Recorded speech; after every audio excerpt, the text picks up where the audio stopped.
آج سے اب سے ہم اس فتنے کے خاتمے کی تحریک کا آغاز کر رہے ہیں، اور اس کے لیے انشاءاللہ العزیز ہم ایک مرتبہ پھر حق خطیب کے آستانوں پر جائیں گے، اور اب کی بار تب تک واپس نہیں لوٹیں گے جب تک اس کے یہ اڈے مکمل طور پر بند نہیں ہو جاتے۔ ہم اس تحریک، اس جد و جہد اور اس مشن میں آپ سب کو بھی شامل ہونے کی دعوت دیتے ہیں، اور آپ سب اس تحریک میں کیسے شامل ہو سکتے ہیں یہ میں ابھی کچھ دیر میں آپ سے عرض کروں گا، لیکن پہلے یہ بتانا ضروری ہے کہ اس فتنے کا خاتمہ کیوں اہم ہے۔ آپ تصور کیجئے کہ خود کو سپہ سالار ختم نبوت کہنے والا یہ شخص جب دنیا دیکھتی ہوگی تو ہمارے بارے میں، ختم نبوت کے مقصد کے بارے میں، اسلام کے بارے میں، مسلمانوں کے بارے میں وہ کیا تاثر قائم کرتی ہوگی۔ سو ہم سب کو مل کر، اکٹھے ہو کر، اس کے نام نہاد آستانوں کے باہر جمع ہو کر ساری دنیا کو یہ پیغام دینا ہے کہ حق خطیب نام کا یہ فراڈیا، یہ جال ساز، یہ ڈھونگی، یہ نوٹنکی ہماری نمائندگی نہیں کرتا، یہ شخص دین اسلام کی نمائندگی نہیں کرتا، یہ شخص ختم نبوت کے مقصد کی نمائندگی نہیں کرتا۔ ہمیں دنیا کو بتانا ہوگا کہ یہ شخص شریعت محمدی صلی اللہ علیہ وسلم کی نمائندگی نہیں کرتا۔ ہمیں دنیا پر یہ بات واضح کرنا ہوگی کہ یہ کسی صورت بھی طریقت کی، درگاہوں کی، خانقاہی نظام کی نمائندگی نہیں کرتا، اور تب تک ہمیں اپنی یہ جد و جہد جاری رکھنا ہوگی جب تک یہ فراڈیا اپنے فراڈ کرنے سے باز نہیں آ جاتا، جب تک اس کے فراڈ کے اڈوں کو سیل نہیں کر دیا جاتا۔ سو ہم سب مل کر انشاءاللہ العزیز آج سے اس تحریک کی بنیاد رکھ رہے ہیں جس کا اختتام اس جال ساز فتنے کے خاتمے پر ہوگا انشاءاللہ۔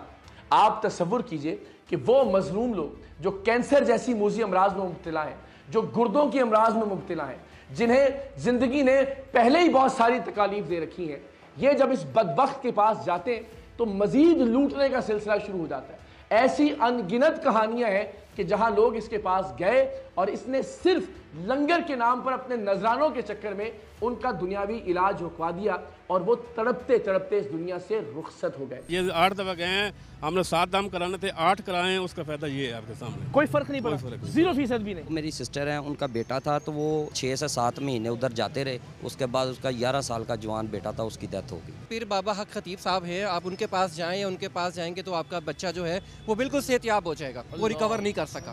وفات ہو گئی اس کی، وفات ہو گئی اس کی۔ کتنے گھر برباد ہوئے اس کے فراڈ کے چکر میں، کتنے لوگ ایڑیاں رگڑ رگڑ کر مر گئے اس کے فراڈ کے چکر میں، کتنی عزتیں پامال ہوئیں اس دھوکے باز اور جالساز کی وجہ سے، اور ہم سب مل کر انشاءاللہ العزیز ان تمام لوگوں کو انصاف دلائیں گے۔ لیکن سب سے اہم، دنیا پر یہ بات واضح کریں گے کہ ختم نبوت جیسے حساس اور نازک مقصد سے اس جیسے حلیے کے انسان کا کوئی تعلق نہیں ہے۔ یہ زرق برق لباس پہنے ہوئے فراڈیا ہماری نمائندگی نہیں کرتا اس حساس ترین مقصد میں۔ یہ بات دنیا پر واضح کرنا بہت ضروری ہے، اور یہی وہ بنیادی بات ہے کہ جس کے لیے میں سمجھتا ہوں کہ جان بھی چلی جائے لیکن اس فتنے کو بے نقاب کرنا اور اس فتنے کو ختم کرنا بہت ضروری ہے۔ میں نے اپنے تئیں اس کے آستانوں پر جا کر، اس کے چیلوں، اس کے غنڈوں اور اس کے بدماشوں کے درمیان جا کر یہ بات ثابت کر دی کہ میں نے اپنے حصے کا کام کیا،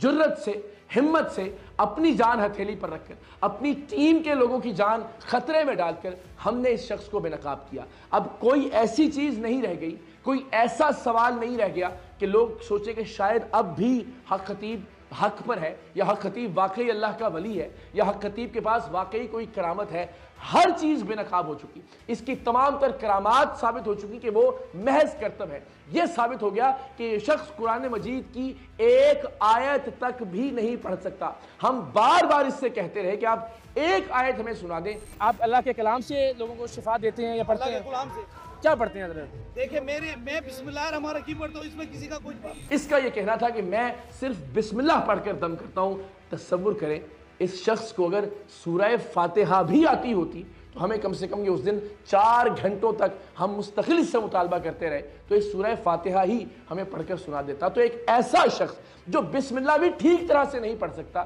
وہ کیسے نمائندگی کر سکتا ہے آپ کی اور میری، آپ کے اور میرے عقیدے کی، آپ کے اور میرے اسلام کی، آپ کے اور میرے پیارے آقا صلی اللہ علیہ وسلم کی؟ تو ہمیں حرمت رسول کی خاطر، ختم نبوت کے تحفظ کی خاطر اس فتنے کو اس کے انجام تک پہنچانا ہے۔ سو آج سے ہم سب تیاری کا آغاز کرتے ہیں۔ تاریخ کا اعلان بھی انشاءاللہ جلد کیا جائے گا اور اس تحریک کے نام کا اعلان بھی جلد کیا جائے گا۔